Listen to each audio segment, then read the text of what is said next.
நடிகர் அல்லு அர்ஜுன் அவர்கள் புஷ்பா 2 திரைப்படம் பார்க்க சந்தியா திரையரங்கம் சென்ற பொழுது ரேவதி என்ற பெண் ஒருவர் உயிரிழந்தார். அந்த வழக்கு தொடர்பான விசாரணையானது தற்பொழுது நடைபெற்று வருகிறது. தெலுங்கானா அரசியல் மட்டுமின்றி இந்த விவகாரம் தற்பொழுது இந்தியா முழுவதும் மிகப்பெரிய ஒரு பிரச்சனையாக மாறி இருக்கிறது.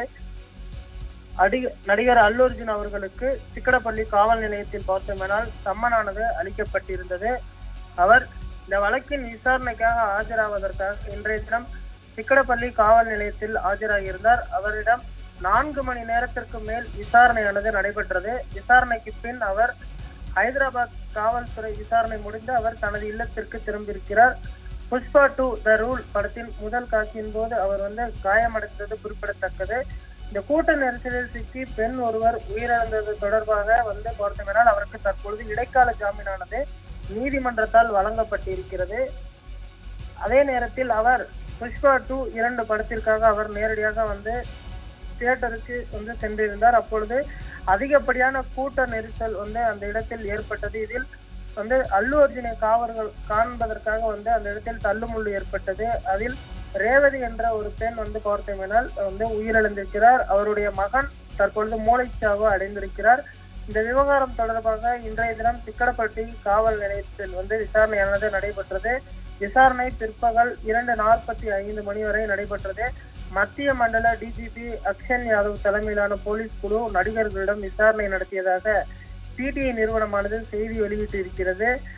குறிப்பாக புஷ்பா 2 நடிகரின் ஹைதராபாத் இல்லத்தை கற்களை வீசி சேதப்படுத்தியவர் தெலுங்கானா முதல்வர் ரேவந்த் ரெட்டியின் நெருங்கிய கூட்டாளி என்று பாஜக தலைவர் ஹெச்எம் பூனாவல்லா குற்றச்சாட்டை முன்வைத்திருந்தது குறிப்பிடத்தக்கது. இந்த நிலையில் அங்கே நெரிசல் வழக்கின் விசாரணைக்காக இன்றைய தினம் அவர் ஆஜராக அழைத்து செல்லப்பட்டார். அவரிடம் 4 மணி நேரம் விசாரணை நடைபெற்றது. இந்த வழக்கில் குற்றம் சாட்டவர்கள் தொடர்பான அந்த பட்டியலானது வெளியிடப்பட்டிருக்கிறது. அந்த சந்தியா தியேட்டரின் ஓனர் A1 குற்றவாளியாக சேர்க்கப்பட்டிருக்கிறார். A2 குற்றவாளியாக சின்னராமி ரெட்டி அவர் சேர்க்கப்பட்டிருக்கிறார். A3 சந்தீப் அதே போன்ற A4 சுமித், அதே போன்று A5 Ahmed Vinay, A6 அஜிதோஷ் Reddy, A7 Renuka தேவி, அதே போன்று அருணா ரெட்டி A8 சேர்க்கப்பட்டிருக்கிறார். நாகராஜு, விஜய் சந்தர், அல்லு அர்ஜுன் அதாவது புஷ்பா படத்தின் ஹீரோ A11 குற்றவாளியாக சேர்க்கப்பட்டிருக்கிறார். இது போன்ற குற்ற வழக்கில் மொத்தம் 18 பேர் குற்றவாளிகளாக சேர்க்கப்பட்டு இந்த குற்றப்பட்டியலானது வெளியிடப்பட்டிருக்கிறது. அல்லு அர்ஜுனின் பெயர் 11வது குற்றவாளியாக சேர்க்கப்பட்டிருக்கிறது. முதல் குற்றவாளியாக கூட்ட நெரிசல் ஏற்பட்ட திரையரங்கின் உரிமையாளர் பெயர் சேர்க்கப்பட்டிருக்கிறது. அல்லு அர்ஜுனின் ஹைதராபாத் போலீசார் நடத்திய 3 மணி நேர விசாரணை நிறைவடைந்து சற்று நேரத்திற்கு முன்பு அவர் வீடு திரும்பியிருக்கிறார். இந்த சிறப்பு காட்சியின் போது பெண் பலியான விவகாரத்தில் ஹைதராபாத் காவல்துறை முன்பு அல்லு அர்ஜுன் ஆஜரானது குறிப்பிடத்தக்கது.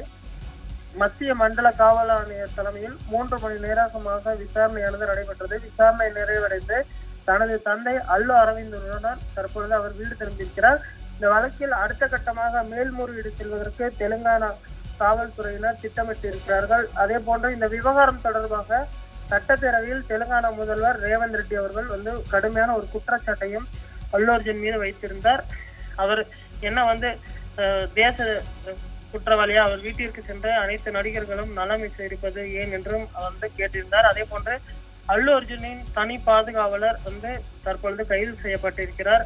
அல்லு அர்ஜுனுடைய தனி பாதுகாவலர் அந்தோனியை போலீசார் கைது செய்யப்பட்டிருக்கிறார்கள்.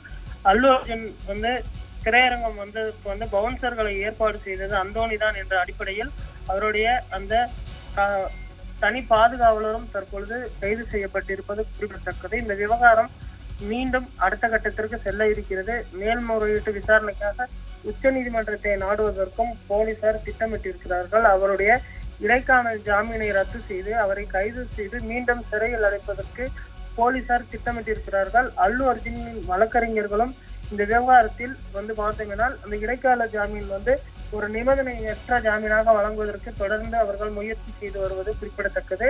அல்லு அர்ஜுன் விவகாரம் தற்பொழுது தெலுங்கானா அரசியல் மட்டுமின்றி இந்திய அரசியல் முழுவதும் எதிரொலித்து வருவது குறிப்பிடத்தக்கது.